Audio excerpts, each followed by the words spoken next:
Saksi adalah orang yang dapat memberikan keterangan guna kepentingan penyidik, penuntut, dan peradilan tentang suatu perkara pidana yang ia dengar sendiri, ia lihat sendiri, dan ia alami sendiri.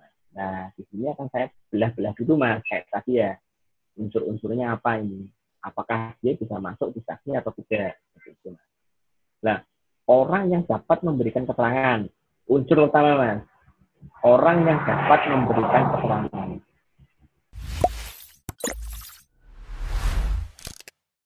Halo, jangan lupa ya subscribe channel Revians TV.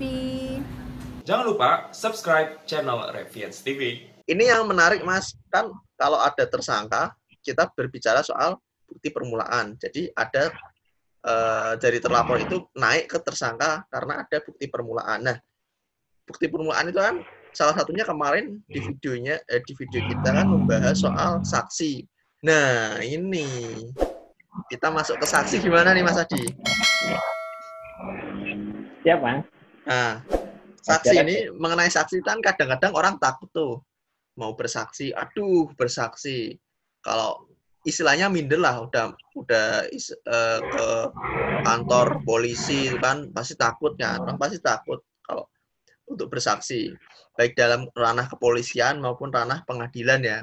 Pasti kan getir-getir gitu kan. Nah, sebenarnya saksi ini seperti apa, Mas? Gambarannya, Mas? Iya, Mas.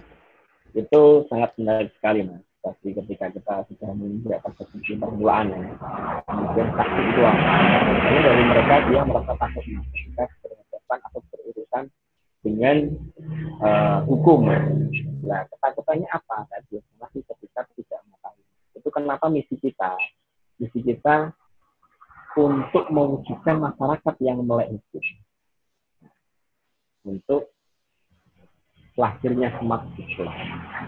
Smart people. Kayak Deddy Corbuzier. Smart people. Smart people. Nah, ini kan jelaskan, Mas, terkait dengan saya yang paling dasar dulu adalah pengertian saksi. Opo saksi gak jadi dia opo dong ya. Iya, bentuknya kok piye nih? Ya, bentuknya kok piye, empuk kok kunyur-kunyur ya, ini pemencari referensi tadi saya ada yang mengajari dari Surabaya juga, Mas itu. Apa itu? Pemirsa Revians TV, ada yang dari Surabaya juga, ada yang dari Indramayu. Wih, halo Indramayu, halo Surabaya. Mantap. Kalau pakai bahasa Jawa itu mungkin. Nah, apa sih pengertian saksi? Di pasal 1 angka 26 Kitab Undang-Undang Hukum Acara Pidana itu dijelaskan tentang pengertian saksi. Apa sih saksi? Saksi adalah orang yang dapat memberikan keterangan guna kepentingan penyidik, penuntut, dan peradilan tentang suatu perkara pidana yang ia dengar sendiri, ia lihat sendiri, dan ia alami sendiri. Nah, di sini akan saya belah-belah dulu, Mas. Kayak tadi ya, unsur-unsurnya apa ini? Apakah dia bisa masuk di saksi atau tidak? Nah, orang yang dapat memberikan keterangan, unsur utama, Mas.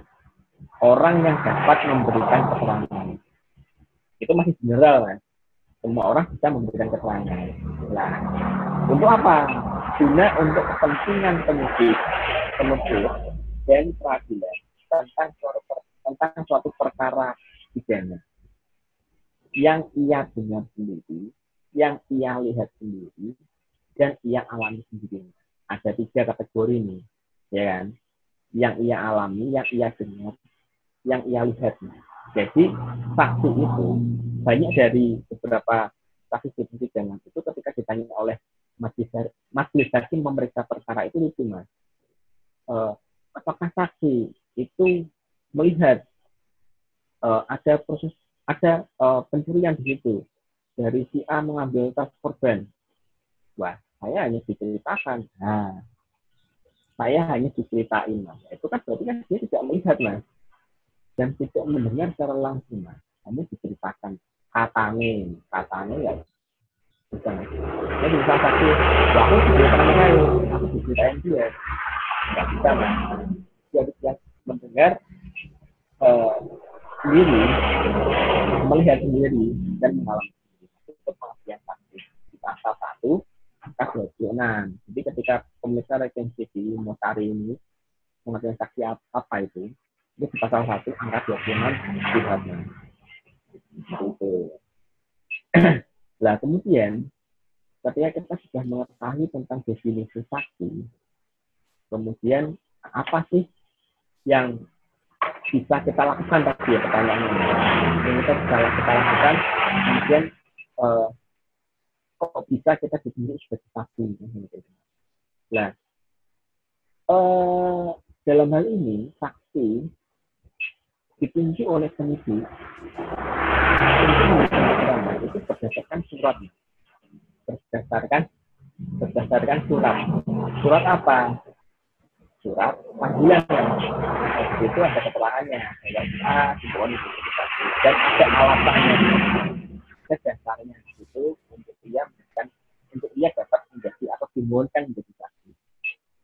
Nah, dalam hal ini ketika banyak saksi yang ia takutnya, wah aku sudah boleh saksi, wah aku sudah boleh saksi, kemudian nggak tahu nih harus ngomong apa sama saksi sama kepolisian atau takut misal nanti bukan diintimidasi itu apa. Itu ada juga hak dan kewajiban seorang saksi. Nah, ini yang perlu digarisbawahi. Dan saya harap dari channel Revian TV itu bisa memberikan informasi yang luas ke masyarakat. Karena ini bahaya sekali. Ketika saksi, dia nggak tahu mas ya. Kemudian dia takut. Orang ngomong mas, nggak ngomong, diem aja. Kemudian ketika ada panggilan untuk memberikan keterangan, terus diakhirnya. Itu bahaya mas. Bahaya sekali. Karena di pasal 224, ayat 1 mas, di kitab undang-undang pidana mas. Ya, di situ dijelaskan mas. Ketika saksi menolak ya ketika saksi menolak memberikan kesaksian bisa dipidana. Nah, ini gawat ini guys. Gawat itu mas. Nah, di sini di pasal 224 ayat 1 kitab undang-undang pidana itu dijelaskan mas, barang siapa panggil sebagai saksi ahli, saksi fakta atau juri bahasa ya, menurut undang-undang dengan sengaja tidak memenuhi kewajiban berdasarkan undang-undang yang harus dipenuhi, diancam pidana paling lama 9 bulan. Bahaya nanti.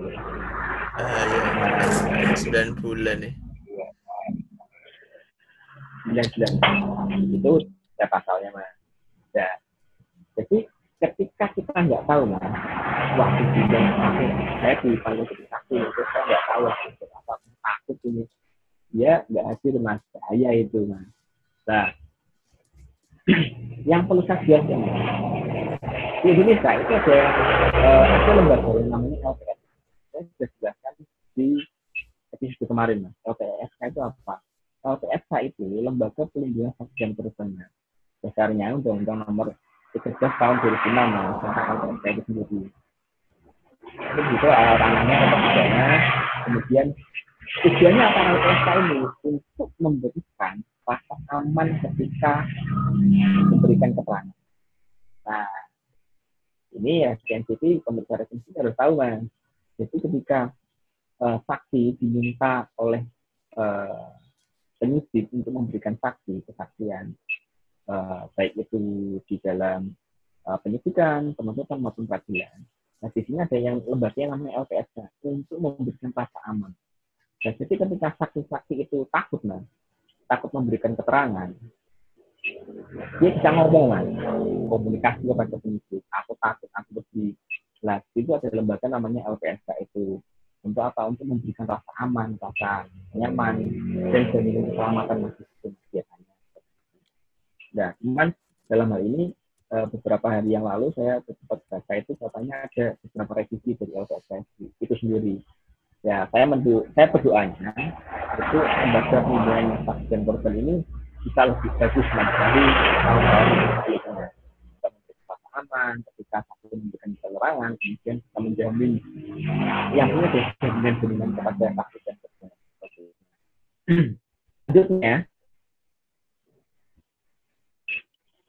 Lanjut ya. Lanjut mas. Kok gambarnya nge-freeze tuh? Ya. Notis itu apa? Berhenti. Oh, enggak. Oke, lanjut. Lanjut ya. Tak ngubesik Mas ya.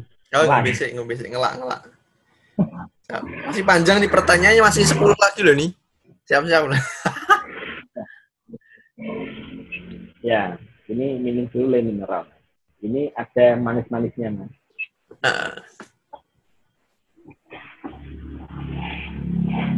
Nah, kita lanjut ke hak dan kewajiban ya Mas ya. Siap. Ya. Oke. Apa sih hak dan kewajiban saksi Mas? Nah, ini saya jelaskan kewajibannya dulu Mas ya. Pada pasal 160 ayat 3 itu dijelaskan Mas tentang kewajiban saksi. Saksi itu masih disumpah. Jadi ketika dia memberikan keterangan dalam peradilan terutamanya, dia masih disumpah masih berdasarkan pasal 160 ayat 3 KUHP. Nah, apa kewajiban saksi selanjutnya? Yaitu saksi wajib hadir di persidangannya. Jadi ketika dipanggil.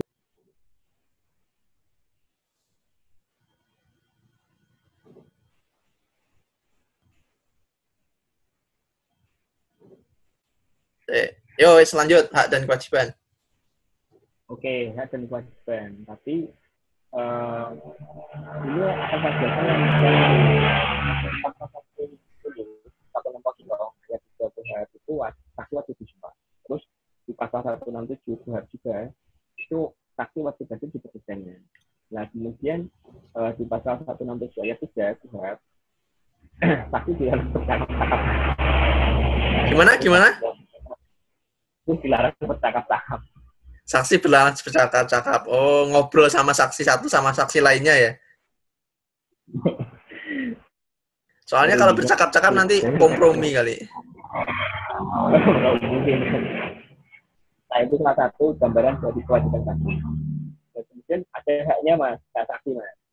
Nah, hak saksi itu ketika dipanggil sebagai saksi harus dengan surat panggilan yang sah dan dengan alasan. Yang bisa dijelaskan Mas. Jadi ketika dipanggil untuk jadi saksi itu berdasarkan surat panggilan yang sah Mas. Sah kategorinya apa? Kopinya ada tantangan, kata-katanya yang sah. Kemudian dikeluarkan oleh siapa? Harus sah begitu Mas. Ketika sah, kemudian dengan alasan, nah itu hak saksi untuk menerima itu Mas. Kalau nggak ada, itu nggak mau Mas, nggak usah, jangan dipedulikan. Nah, seperti itu Mas. Nah, itu kalau polisi atau jaksa atau ada polisi atau jaksa datang terus kamu jadi saksi ya, nggak bisa. Secara verbal itu nggak bisa, harus ada hitam di atas. Harus ada landasannya. Nah, harus ada surat panggilan, data, kemudian apa namanya alasan perjuangan itu hak satu dari sekian saksi. Berikutnya Mas, saksi itu berhak dilakukan pemeriksaan di tempat kediaman. Nah, ini nggak tahu juga Mas. Loh, itu tuh. Enggak Mas, diperiksa di tempat kediamannya Mas. Jadi ketika ada surat panggilan, terus nggak bisa datang. Nah, tentunya dengan apa? Dengan alasan yang kuat Mas. Contoh apa ya? Matang atau hamil atau gimana lah. Lagi sakit mungkin. Sakit apa, gitu kan? Nggak bisa datang, karena tetap komunikasian Mas. Nah, kalau sakit hati nggak bisa ya, sakit hati harus datang sakit hati kan perasaan. Ini lucu sekali ya. Ya jadi nggak tegang-tegang amat. Terus lanjut. Yang tegang enak. Nah, saksi itu berat diperiksa di tempat kediamannya itu berdasarkan alasan yang kuat ketika dia tidak bisa hadir. Seperti itu hak saksi. Nah, kemudian berikutnya saksi berhak mendapatkan rasa aman dan bebas dari tekanan ketika dia memberikan keterangan atau kesaksian. Jadi nggak boleh ada tekanan Mas. Tekan-tekan itu nggak boleh. Tekan ya boleh. Tapi kalau yang urusan lain boleh. Oh gitu ya. Nah, itu Ditekan-tekan nggak boleh lucu. loh main jadi saksi itu. Siap. Terus Ya, lanjut. betul. Nah, kemudian haknya yang berikutnya apalagi? Saksi berhak untuk tidak diajukan pertanyaan yang menjerat saksi. Nah, ini sangat menarik sekali. Jadi saksi berhak untuk tidak mendapatkan pertanyaan-pertanyaan atau yang itu menjerat saksi. Nanti ada itu yang menjerat saksi pertanyaan. Saksi berhak tidak diajukan itu. Seperti itu jelas. Itu apa berikutnya? Hak saksi. Nah, saksi berhak untuk tidak tanda tangan berita acara dengan alasan yang kuat. Bisa, tapi dengan alasan yang kuat. Tapi kalau dari saksi sendiri, ketika dia mendapatkan rasa nyaman, rasa aman, kemudian tidak mendapatkan perlakuan yang keras, tidak ada ancaman, tidak ada tekanan, kemudian maksudnya baik untuk mengungkap sebuah kebenaran, tapi mau aja. Itu salah satu hak dan kewajiban saksi. Jadi dalam hal ini saya nggak perlu ada rasa takut ya.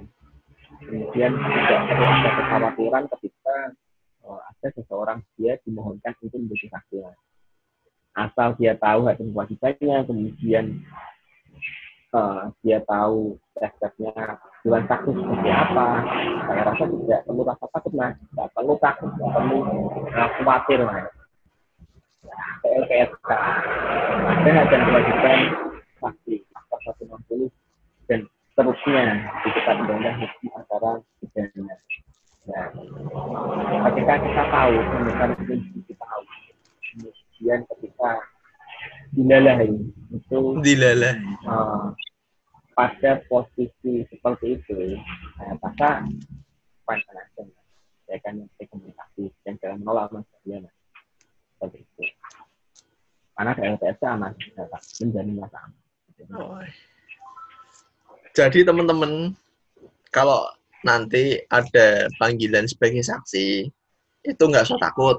Nah ya kan, ini yang ditekankan soalnya masyarakat itu pasti takut jika ada panggilan ada panggilan oleh penegak hukum untuk menjadi saksi.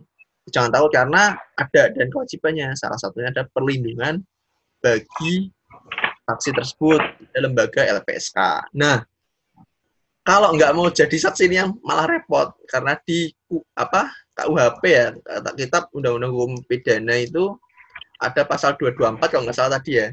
Itu bilang kan barang siapa tidak mau memberikan kesaksian dapat dipidana maksimal 9 bulan. Nah, daripada kena pidana kan, nah mending memberikan kesaksian. Nah, Mas ini pertanyaan ini. Kapan seseorang itu berstatus sebagai saksi? Misalkan apa definisi tadi dari KUHP ya?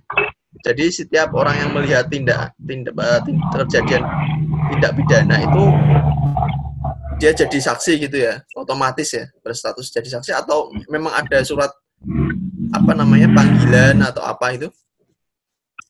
Kapan seseorang itu jadi berstatus saksi gitu? Ya, dalam hal ini kan ketika dalam proses penyidikan lah, dalam hal ini kan kepolisian dia mengumpulkan bukti permulaan dari siapa? Dari apa? Bisa dari pelapor. Contoh, saya ini pencurian ya, atau copet lah untuk penjamretan. Nah, itu ada korban. Mungkin korban melaporkan lah. Nah, dalam hal ini bukti permulaannya banyak mas itu mas. Pasti ada saksi-saksi di situ mas. Nah, saksi-saksi di situlah yang bisa digunakan menjadi saksinya. Nah, sejak kapan? Ya ketika orang itu tahu tindak pidana itu, ya maka dia bisa jadi saksi. Walaupun tidak secara eksplisit mas, surat atau data. Tapi dalam hal ini ketika di pasal 1 angka 26 kitab undang-undang hukum acara pidana di situ dijelaskan dia yang mendengar sendiri, melihat sendiri dan mengalami sendiri gitu.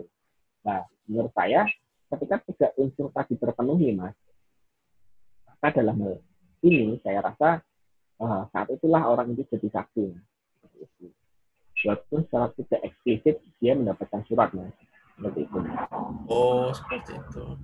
Jadi ada di KUHP juga bahas status seorang saksi itu ada dalam KUHP jika dia melihat dan melihat kejadian langsung ya. Ini kok banyak banget mobilnya itu apa itulah, berisik banget. Jadi tak ulangi lagi. Iya, karena kantornya strategis. Jadi status seorang saksi itu jika dia melihat suatu kejadian ya sesuai dengan KUHP di pasal 1 angka 26 itu guys. Jadi kalian kalau melihat suatu kejadian pidana itu otomatis jadi saksi tanpa harus ada surat panggilan atau surat keputusan apalah gitu ya. Dan harus mau bersaksi karena itu sangat membantu para penegak hukum guys. Kalau nggak mau pidana. Dan jangan takut karena ada lembaga perlindungan saksi dan korban seperti itu. Nah, begitulah teman-teman, banyak informasi yang sangat bermanfaat bagi kita, terutama bagi teman-teman yang tersandung masalah hukum, atau bagi masyarakat miskin atau masyarakat kecil yang jauh dari kata pendidikan hukum.